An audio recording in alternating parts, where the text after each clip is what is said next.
Before I get into today's video, there's a little disclaimer here about the hurricane B-roll footage that I'm using today. That's the video that plays in the background or the foreground while I'm talking. While some of it today comes from US government footage, not all of the footage does come from the aftermath of Hurricane Maria, and it may include footage from other recent hurricanes and natural disasters. This is because of a limited amount of rights-cleared footage from Maria. I felt it only fair in the interests of journalistic integrity to let you know, so you didn't think I was passing off one disaster as another. With that said, let's get on with the topic at hand. Nearly 2 weeks ago, Category 4 Hurricane Maria slammed into the unincorporated US territory of Puerto Rico, leaving a trail of destruction in its wake. Immediately following the hurricane, the 3.4 million residents of the island struggled to find power, fresh drinking water, and shelter. 12 days later, and things are not much better, with only 45% of the island's population having access to fresh water and 50% of the nation's roads still closed.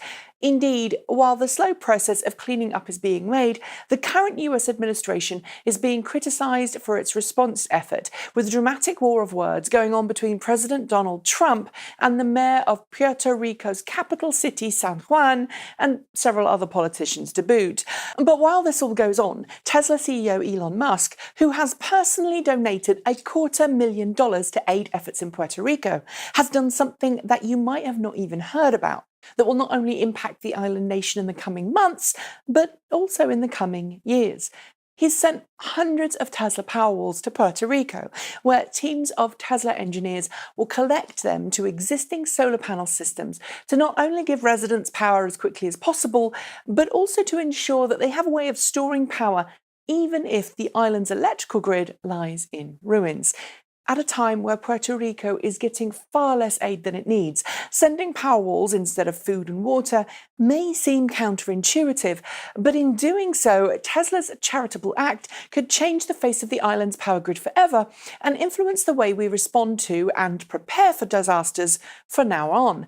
Of course, at the base level, Tesla gets to benefit from the kudos of helping Puerto Ricans get their power back, bypassing a power grid which was already struggling before the hurricane, and decentralizing energy generation and storage in the process. But on a whole different level, Puerto Rico, if allowed, could also be the thing that allows Tesla to prove that the future of the electrical power system lies in distributed redundancy, solar power, and battery backup systems.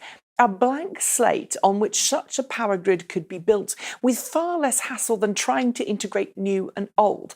I'll come to what that could mean for Tesla in a second, but first let's examine what this does all mean for Puerto Rico. As The Hill reported yesterday, the island has long been trying to meet a renewable portfolio of energy that requires 12% of all energy on its electrical grid to come from renewable energy. But at the time Maria hit, just 2% of all of the island's energy came from renewables. Worse still, a study back in 2014 by Siemens Energy concluded that the island's grid was just too old and unreliable to accept more than about 580 megawatts of renewable energy into it. In other words, even before Maria hit, Puerto Rico's electrical grid was in such a sorry state, it was hardly enough to make Puerto Rico a shining beacon of future energy use. But that study by Siemens assumed that renewable energy would be integrated into the electrical grid, not built outside of the energy grid, in small microgrid pockets of distributed power. Small microgrid pockets of distributed power, just like the Tesla Powerwalls now being installed across the nation. If Tesla plays its cards right, and is allowed to do so by the local government, Puerto Rico could not only kick its reliance on fossil fuels to the curb, but it could also become a showcase for the future of energy around the world. At the moment the storm hit, Puerto Rico was a nation relying on an old, crumbling electrical infrastructure powered in most part by large amounts of fossil fuel. Imagine a new future where its electrical power is provided by photovoltaic systems, wind turbines, and yes, perhaps even wave generation technologies, all stored in large numbers of static energy products like the Tesla Powerwall or Tesla Powerpack.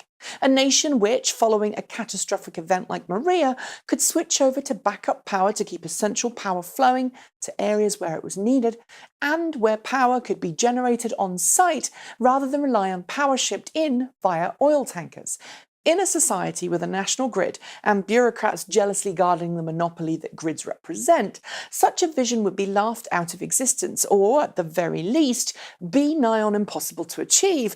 But in a society desperate for basic power, water and shelter, one desperate to rebrand itself, Tesla's powerful products and decentralized approach to power could actually cost less to implement if carried out appropriately. And if Tesla succeeds in Puerto Rico, it could mean good things for mainland US too.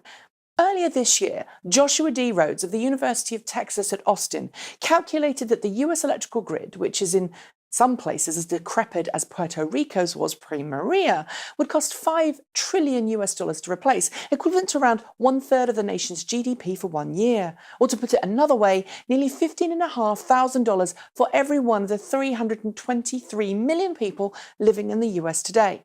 Imagine putting that much investment into a distributed power generation and storage system. So you see, while Elon Musk and Tesla should be applauded for their humanitarian efforts, while politicians argue in the spotlight, Puerto Rico could just be what the world needs to understand how we can clean our grid and work towards a renewable future for everyone. And that, of course, also includes using electricity as fuel for transport. Don't you agree? And before I go, if you'd like to donate to the relief efforts yourself, the Hispanic Federation is currently donating 100% of all donations it gets to the Puerto relief effort. You can also donate to UNICEF, One America and Save the Children, all of which are collecting for relief efforts in Puerto Rico. Well, that's it. Thanks for joining me and see you next time.